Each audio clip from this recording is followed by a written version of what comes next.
जय जिजाऊ, जय शिवराय, जय शंभूराजे.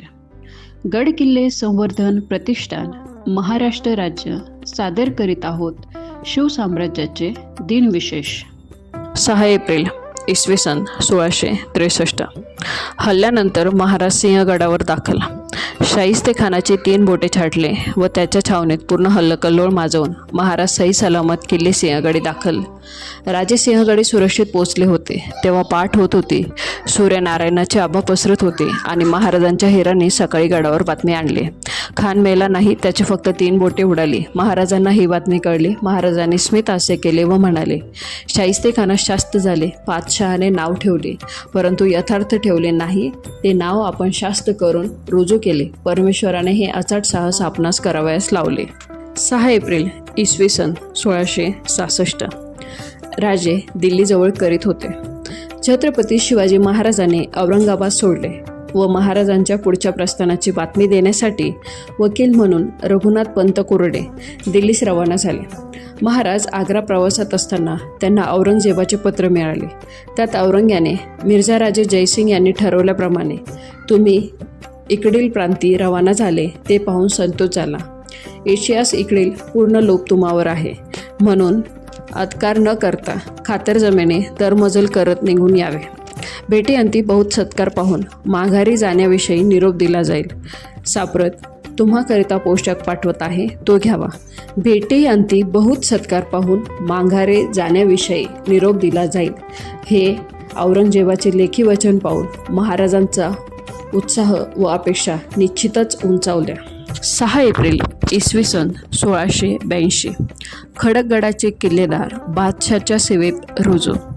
खडकगडाचे किल्लेदार अंकाई आणि खडकगडाच्या प्रदेशातील नामांकित जमीनदार सावकार चिमणजी प्रभू बादशाही सेवेत रुजू झाले. महाराजांच्या महानिर्वाणानंतर फितुरांची स्पर्धाच लागली होती.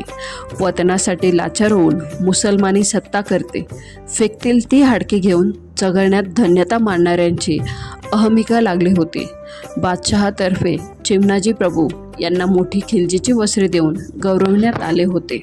6 एप्रिल इसवी सन 1782. अहमद खानाचे व नजफ खानाचे वाकडे होते. त्यामुळे बादशाह शाह आलम हा आपला वजीर नजफ खान याच्या वर्चस्वास कंटाळला.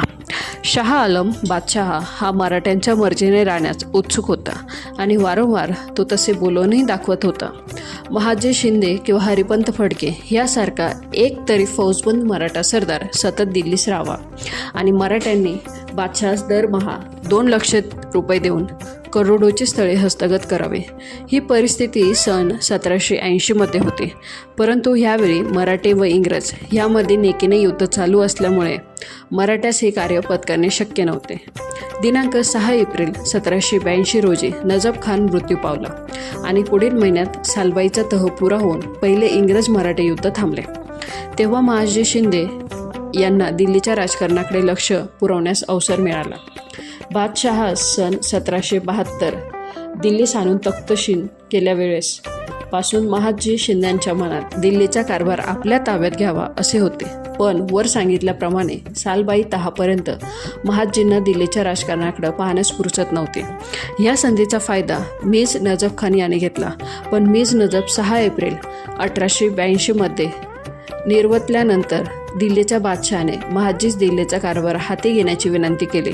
बादशाह शाह आलम महाजींना दिल्लीस आणण्यास एवढा उतावीळ झाला की त्यांनी त्यावेळी दिल्ली दरबारी असलेले मराठ्यांचे वकील हिंगणे यास महाजीस दिल्लीस येण्यास आवर्जून लिहिण्यास सांगितले.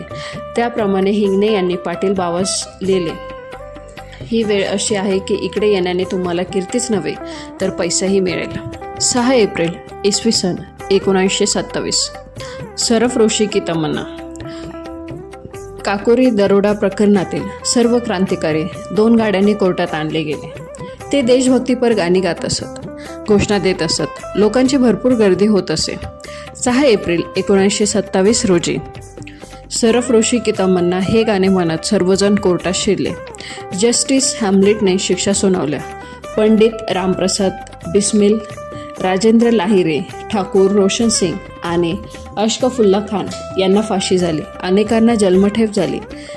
14, 10, 7, 5, 4, 3 वर्षाचे सशस्त्र कारावास झाले.